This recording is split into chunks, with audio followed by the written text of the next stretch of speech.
mechanism of nerve conduction, mechanism of impulse conduction.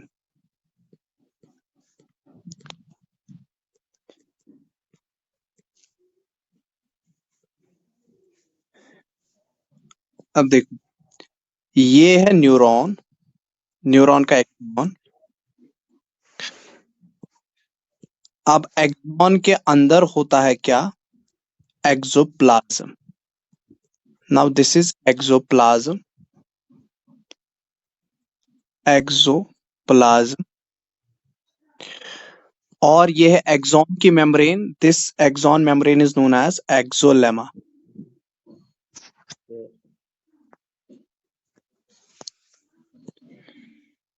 अब देखो, axolemma जो होती है, एक्सोलेमा पर क्या होते हैं?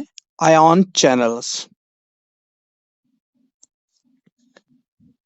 It contains, axolemma contains ion channels. इस पर होते हैं different types of ion channels. एक आयन चैनल होती है सोडियम आयन चैनल, दूसरी आयन चैनल है पोटेशियम आयन चैनल, और तीसरी जो आयन चैनल मैंने यहां पर बनाई यह है पोटेशियम आयन लीकी चैनल, जिसको हम पोटेशियम लीकी चैनल भी कहते हैं।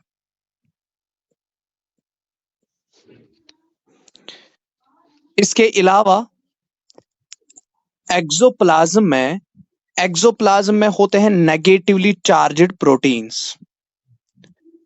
तो inside the axoplasm there are negatively charged proteins present होते हैं। तो अब देखो क्या हो रहा है during rest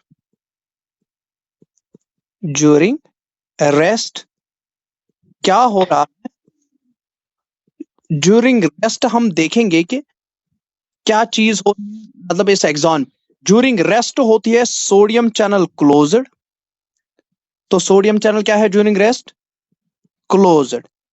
sodium channel closed. तो सोडियम चैनल क्लोज्ड है ड्यूरिंग रेस्ट। कोई भी इंपल्स नहीं मिल रहा है, जब कोई भी स्टिमुलस नहीं मिल रहा है किसको? एक्सॉन को, न्यूरॉन को, तो सोडियम चैनल क्या है उस टाइम? क्लोज्ड। तो क्लोज्ड सोडियम चैनल का मतलब हो गया मेम्ब्रेन। दैट मींस एक्सोलेमा जो होती है, ये जो मेम्ब्रेन होती है एक्सॉन की, मेम्ब्रेन इज इम्परमेबल। तो इसका मतलब हो गया मेम्ब्रेन किसके लिए इम्परमेबल है? इम्परमेबल टू सोडियम, क्योंकि सोडियम की चैनल क्या है? क्लोज्ड। तो इम्परमेबल टू सोडियम आयंस।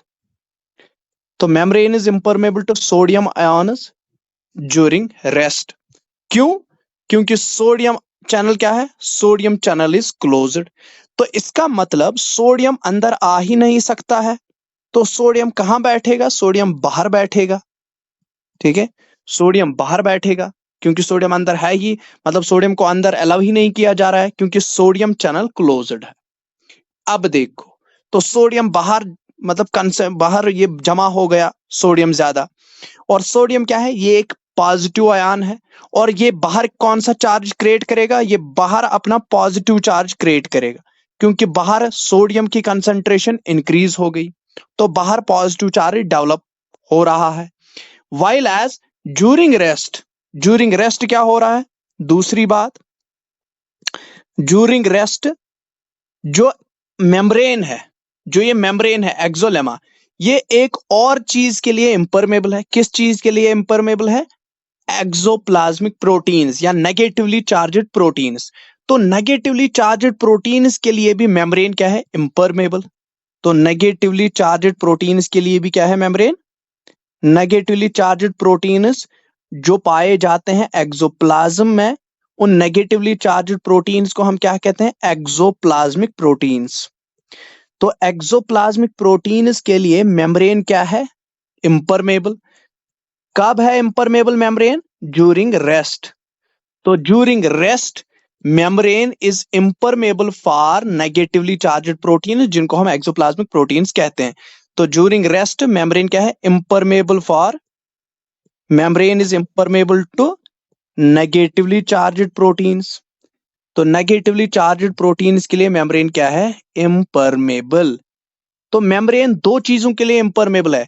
एक तो नेगेटिवली चार्ज्ड प्रोटीन्स के लिए इम्परमेबल है मेम्ब्रेन, दूसरा सोडियम आयन्स के लिए भी मेम्ब्रेन इम्परमेबल है। ये सोडियम आयन्स को अंदर नहीं आने दे सकती है क्योंकि सोडियम चैनल क्लोज्ड है। इसी तरीके से ये नेगेटिवली चार्ज्ड प्रोटीन्स को बाहर नहीं निकलने देगी क्योंकि ये मेम्ब्रेन इम्परमेबल है किसके लिए, नेगेटिवली चार्ज्ड प्रोटीन्स के लिए। लेकिन अब देखो एक और चीज, ड्यूरिंग रेस्ट मेम्ब्रेन किसके लिए परमेबल है? ड्यूरिंग रेस्ट मेम्ब्रेन पर खाली कौन सी आयन चैनल ओपन होती है? Potassium ion channel is open. तो during rest potassium ion channel क्या है? Potassium ion channel is open. तो पोटेशियम आयन चैनल ओपन है और जिसकी वजह से क्या हो रहा है, जब पोटेशियम आयन चैनल ओपन है तो इसका मतलब हो गया membrane is permeable to potassium ions. Membrane is permeable to potassium ions. तो मेम्ब्रेन परमेबल हो गई किसके लिए? पोटेशियम आयन्स के लिए। तो इसका मतलब पोटेशियम आयन्स इजीली अंदर आ सकते हैं। तो यहां पर देखो आप, पोटेशियम आयन बाहर था, ये इजीली अंदर आ सकता है क्योंकि इसकी चैनल क्या है? इसकी चैनल ओपन है, पोटेशियम आयन चैनल ओपन है, तो पोटेशियम आयन्स अंदर आने लगे। तो ड्यूरिंग रेस्ट पोटेशियम आयन्स अंदर आराम से आते हैं, इनको कोई रोकने वाला नहीं है क्योंकि इनका जो दरवाजा है, इनकी जो चैनल है वो खुली की खुली है। तो अंदर आ गए कौन? Potassium ions. लेकिन एक और चीज हो रही है, क्या? During rest potassium ion channel तो है ओपन, अंदर आ गए पोटेशियम आयन्स, लेकिन कुछ पोटेशियम आयन्स कहां चले जाते हैं? वो पोटेशियम लीकी चैनल से क्या चल रहे हैं? वो बाहर निकल रहे हैं। तो through the potassium leaky channel some of the potassium ions leak out. ये लीक हो जाते हैं, मतलब ये अंदर नहीं रह पाते हैं, ये लीक आउट हो जाते हैं। ये पोटेशियम आयन चैनल की, पोटेशियम लीकी चैनल के थ्रू बाहर निकल जाते हैं। तो अंदर तो फॉर एग्जाम्पल अंदर आ गए थे 3 पोटेशियम आयन्स, लेकिन 3 में से मान लो 2 पोटेशियम आयन्स कहां चले गए? लीकी चैनल के थ्रू बाहर। तो अंदर कितना रह गया? 1। तो एक पोटेशियम आयन, इसका भी चार्ज पॉजिटिव है, पॉजिटिव मॉलिक्यूल है। ये पॉजिटिव मॉलिक्यूल उन नेगेटिवली चार्ज्ड प्रोटीन जो एक्सोप्लाज्म में है उनके सामने तो इसकी कंसंट्रेशन कुछ है ही नहीं। क्यों? क्योंकि नेगेटिवली चार्ज्ड प्रोटीन्स एक्सोप्लाज्म में as compare to potassium ion ज्यादा होते हैं। और अगर अब पोटेशियम आयन्स की कंसंट्रेशन अंदर बढ़ गई, लेकिन उनमें से बहुत सारे potassium ions through leaky channel बाहर चल रहे हैं, तो जिसके कारण अंदर अंदर between the negatively charged proteins, अगर हम इन दोनों का कंपैरिजन करेंगे नेगेटिवली चार्ज्ड प्रोटीन्स और पोटेशियम आयन्स का, हम कहेंगे कि नेगेटिवली चार्ज्ड प्रोटीन्स बहुत ज्यादा अंदर होते हैं as compare to potassium ions, जिसकी वजह से अंदर कौन सा चार्ज डेवलप हो रहा है? Negative charge. क्योंकि negatively charged proteins potassium ions के कंपैरिजन में ज्यादा है। कहां पर? अंदर। तो जब पोटेशियम आयन्स मतलब in comparison to negatively charged protein, जब नेगेटिवली चार्ज्ड प्रोटीन ज्यादा है पोटेशियम आयन्स के कंपैरिजन में, तो अंदर कौन सा चार्ज डेवलप हो जाएगा? अंदर नेगेटिव चार्ज डोमिनेट हो जाएगा। तो अंदर नेगेटिव चार्ज डेवलप हो गया, इतनी बात। लेकिन अब हम 2 चीजें देखेंगे। हम देखेंगे बाहर आउटसाइड में क्या है और इनसाइड में देखेंगे इनसाइड में क्या चीज हो रही है। अब देखो, अगर हम एट रेस्ट देखेंगे, एट रेस्ट बाहर कौन सा आयन ज्यादा है? अगर हम सोडियम और पोटेशियम आयन को कंपेयर करेंगे तो बाहर कौन सा आयन ज्यादा है? बाहर सोडियम का आयन ज्यादा है, क्योंकि सोडियम को अंदर आने ही नहीं दिया गया, तो सोडियम आयन बाहर ज्यादा है। वाइल एज इनसाइड कौन सा आयन ज्यादा है? इनसाइड पोटेशियम आयन ज्यादा है, क्योंकि पोटेशियम आयन अंदर आ रहे हैं, तो पोटेशियम आयन तो अंदर ज्यादा है। लेकिन फिर अगर हम कहेंगे कि पोटेशियम आयन और नेगेटिवली चार्ज्ड आयन में कौन ज्यादा है, तो नेगेटिवली चार्ज्ड आयन ज्यादा है। लेकिन अगर हम सिंपली कह रहे हैं कि सोडियम आयन बाहर ज्यादा है, तो अंदर कौन ज्यादा है? Potassium ion. तो ये चीज हम लिख डालेंगे कि ड्यूरिंग रेस्ट क्या हो रहा है? ड्यूरिंग रेस्ट क्या हो रहा है? आउटसाइड कौन ज्यादा है? आउटसाइड सोडियम ज्यादा, सोडियम हाई, ठीक है। लेकिन इनसाइड कौन हाई है? इनसाइड पोटेशियम हाई है, पोटेशियम आयन्स हाई। तो अब देखो अब क्या हो रहा है। अब मेम्ब्रेन पर अगर हम देखेंगे तो मेम्ब्रेन को देखेंगे हम, मेम्ब्रेन पर एट ड्यूरिंग रेस्ट मेम्ब्रेन पर 2 साइड से 2 डिफरेंट चार्जेस एग्जिस्ट हो गए। दो डिफरेंट चार्जेस मेम्ब्रेन के एक तरफ से है पॉजिटिव चार्ज, आउटसाइड से है पॉजिटिव चार्ज जो सोडियम ने डेवलप किया है, अंदर से है नेगेटिव चार्ज जो नेगेटिवली चार्ज प्रोटीन ने डेवलप किया है। तो मेम्ब्रेन के दोनों साइड से क्या है, दो डिफरेंट चार्जेस आ गए। तो इस वाले स्टेट को मेम्ब्रेन के इस मतलब मेम्ब्रेन को हम कहेंगे, इस वाले स्टेज पर मेम्ब्रेन को हम कहते हैं कि मेम्ब्रेन किस स्टेज में आ गई है, पोलराइज्ड स्टेट में। तो पोलराइज्ड स्टेट में मेम्ब्रेन आ गई है। तो हम क्या करेंगे, डिफाइन कैसे करेंगे हम पोलराइज्ड स्टेट को? हम कहेंगे पोलराइज्ड स्टेट वो स्टेट होती है जब मेम्ब्रेन के दोनों साइड दो डिफरेंट चार्जेस एग्जिस्ट होते हैं।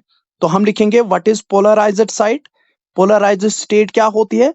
मेम्ब्रेन की पोलराइज्ड स्टेट का मतलब हो गया मेम्ब्रेन इज हैविंग, मेम्ब्रेन के दोनों साइड क्या है, मेम्ब्रेन इज हैविंग, मेम्ब्रेन के दोनों साइड क्या है, इज हैविंग टू चार्जेस, दो two opposite charges on both sides, on two sides.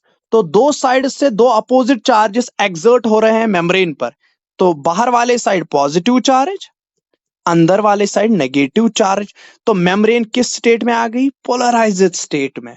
और ये पोलराइज्ड स्टेट आ तो गई पोलराइज्ड स्टेट में, अब उसको बाहर की तरफ पॉजिटिव चार्ज खींच रहा है, अंदर की तरफ उसको नेगेटिव चार्ज खींच रहा है। तो मेम्ब्रेन किस स्टेट में आ गई, पोलराइज्ड स्टेट में।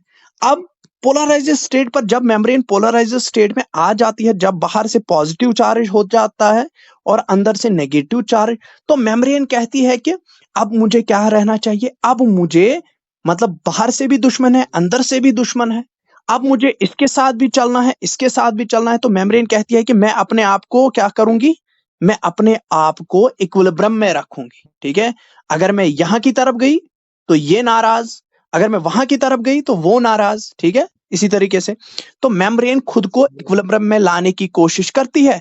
और इक्विलिब्रियम में लाने के लिए मेम्ब्रेन का पोटेंशियल कितना हो जाता है, -70 मिली वोल्ट्स। तो -70 मिली वोल्ट्स पोटेंशियल होता है। ये पोटेंशियल किसमें डेवलप होता है, मेम्ब्रेन में, ज्यूरिंग रेस्ट। तो ज्यूरिंग रेस्ट मेम्ब्रेन पर कितना पोटेंशियल होता है, -70 मिली वोल्ट्स, और इसको हम कहते हैं resting potential. Now this is called as resting potential, इसको हम रेस्टिंग पोटेंशियल कहते हैं। अब देखो रेस्टिंग पोटेंशियल कैसे आ गया। मान लो कि आप सब्जी खरीदने जा रहे हो दुकान पर, और उस सब्जी वाले के पास क्या है, एक बैलेंस है। और बैलेंस के क्या है, बैलेंस के दो हिस्से हैं, एक वाला हिस्सा, दूसरा वाला हिस्सा। और आप सब्जी वाले से कह रहे हो कि मुझे 1 kg का आप सब्जी दे दो। तो जब वो देखो अभी बैलेंस क्या है, बराबर है, अभी जो मेजरिंग बैलेंस है वो बराबर है, इसकी नीडल कहां पर है, 0 पर है। लेकिन जब आप कह रहे हो कि मुझे 1 kg की सब्जी दे दो, तो वो अपने वो वेट जो है 1 kg का वेट इस वाले साइड डालता है। तो ये नीडल कहां की तरफ जाएगी, ये नीडल इस वाले तरफ जाएगी। क्यों, क्योंकि यहां पर वेट ज्यादा हो रहा है। ठीक है, तो ये डब्बा नीचे आएगा, मतलब ये ऐसे नीचे आएगा, तो ये ऊपर हो जाएगा। तो दैट मीन्स वेट जहां की तरफ वेट हो रहा है इम्बैलेंस, अभी तक ये बैलेंस में थी, अब ये इम्बैलेंस हो गई क्योंकि वेट एक साइड आ गया। लेकिन अब वो जल्दी से क्या करता है, वो जल्दी से 1 kg की सब्जी यहां पर डालता है और फिर से ये बैलेंस में आ जाती है, 0 पर आ जाती है। फिर से ये क्या आ जाती है, फिर से ये वापस 0 पर आ जाती है, मतलब बैलेंस। तो सेम चीज किसके साथ हो रहा है, सेम चीज मेम्ब्रेन के साथ हो रहा है। मेम्ब्रेन को मानो ये मेम्ब्रेन है, मेम्ब्रेन के इस वाले साइड पॉजिटिव चार्ज, इस वाले साइड नेगेटिव चार्ज। ठीक है, अब क्या हो रहा है, मेम्ब्रेन इन दोनों चार्जेस को बैलेंस में रखना चाहती है।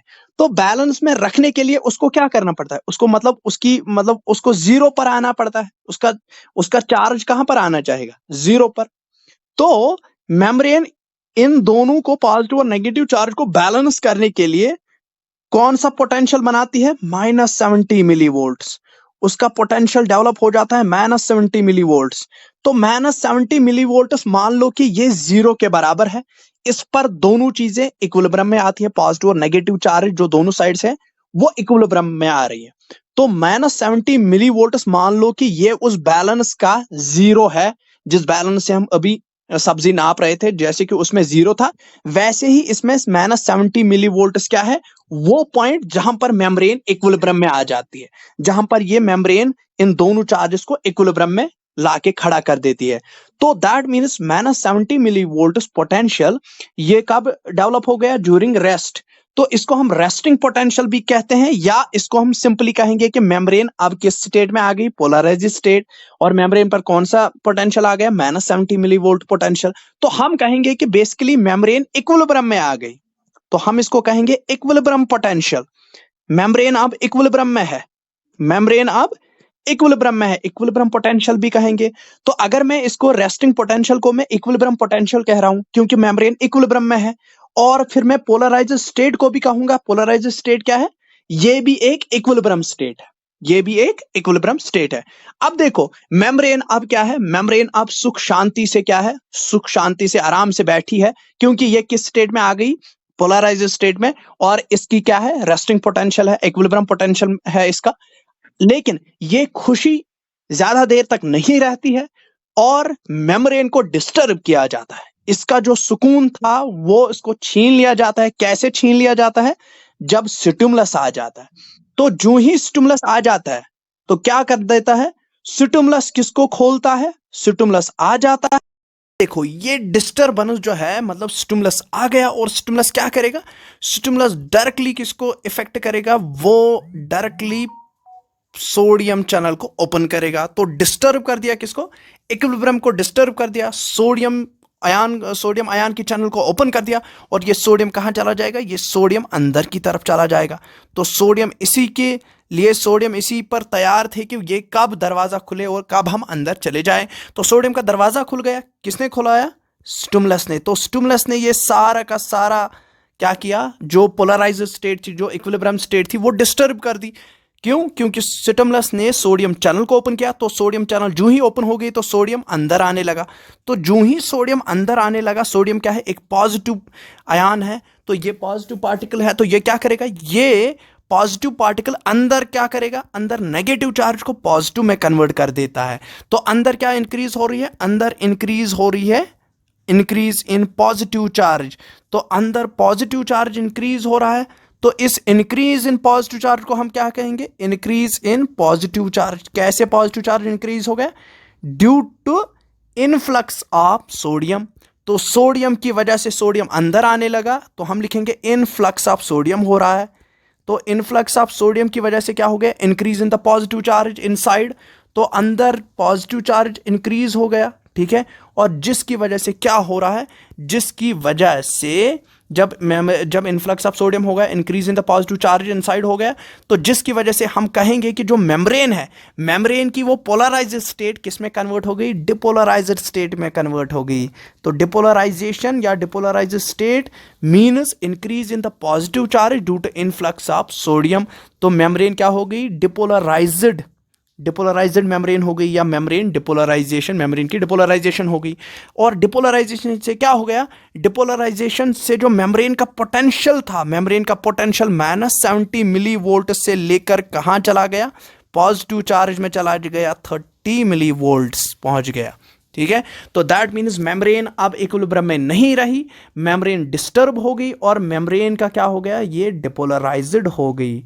तो जब मेम्ब्रेन डिपोलराइज्ड हो गई तो उसके बाद क्या हो रहा है, उसके बाद देखो अंदर जो ही ये सोडियम आयन अंदर आ गया, तो जहां जहां नेगेटिव आया, जहां जहां नेगेटिव चार्ज, तो इसने इसको कन्वर्ट कर दिया पॉजिटिव में, क्योंकि पॉजिटिव चार्ज है ये। और बाहर क्या हो जाएगा, बाहर का पॉजिटिव चार्ज अंदर आ रहा है, तो बाहर क्या डेवलप हो जाएगी, नेगेटिविटी डेवलप हो जाएगी, ठीक है। तो बाहर पॉजिटिव चार्ज ही खत्म हो गया, तो बाहर नेगेटिविटी डेवलप हो गई, ठीक, बाहर नेगेटिविटी डेवलप हो गई।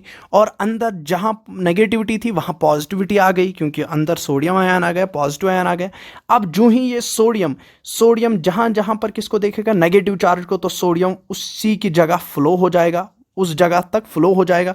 तो this flow of positive charge to negative charge is called, this flow of charge is called impulse. तो यहां पर जनरेट हो गया क्या, इम्पल्स जनरेट हो गया, और ये कंडक्ट हो जाता है फ्रॉम एक साइड से लेकर दूसरी साइड तक, दूसरी साइड से लेकर तीसरी साइड तक। तो इसी तरीके से इम्पल्स जनरेट हो जाता है। तो डिपोलराइजेशन से इम्पल्स जनरेट हो गया है, ड्यू टू द डिपोलराइजेशन। तो इम्पल्स क्या हो गया, इम्पल्स जनरेट हो गया। तो इम्पल्स क्या हो गया, इम्पल्स जनरेट हो गया और फिर ये कंडक्ट भी होता है across the along the axon. उसके बाद देखो, उसके बाद जब ये स्टिमुलस खत्म हो जाता है, स्टिमुलस अब खत्म हो गया तो वापस क्या हो जाएगा, वापस मेम्ब्रेन क्या हो जाएगी, मेम्ब्रेन वापस, जब स्टिमुलस खत्म हो गया तो मेम्ब्रेन वापस आना चाहेगी किस वाले स्टेट में, back to the polarised state. तो बैक टू पोलराइज्ड स्टेट कब आएगी मेम्ब्रेन, जब स्टिमुलस खत्म हो जाएगा तो membrane will come into the back to polarised state. तो बैक टू पोलराइज्ड स्टेट आएगी और उस वाले स्टेप को हम कहते हैं रिपोलराइजेशन। तो वापस हो रही है रिपोलराइजेशन। तो रिपोलराइजेशन के दौरान क्या हो रहा है, देखो अब बहुत ज़्यादा सोडियम अंदर आ गए थे। अब जब सोडियम अंदर आ गए थे, इन सोडियम को अब क्या किया जाएगा, अब इनको बाहर निकाला जाएगा। तो 3 सोडियम बाहर निकल जाते हैं रिपोलराइजेशन में, 3 सोडियम बाहर निकल जाते हैं और वापस से कितने पोटेशियम अंदर आते हैं, वापस से कितने पोटेशियम अंदर आ रहे हैं, 2 पोटेशियम अंदर आ रहे हैं।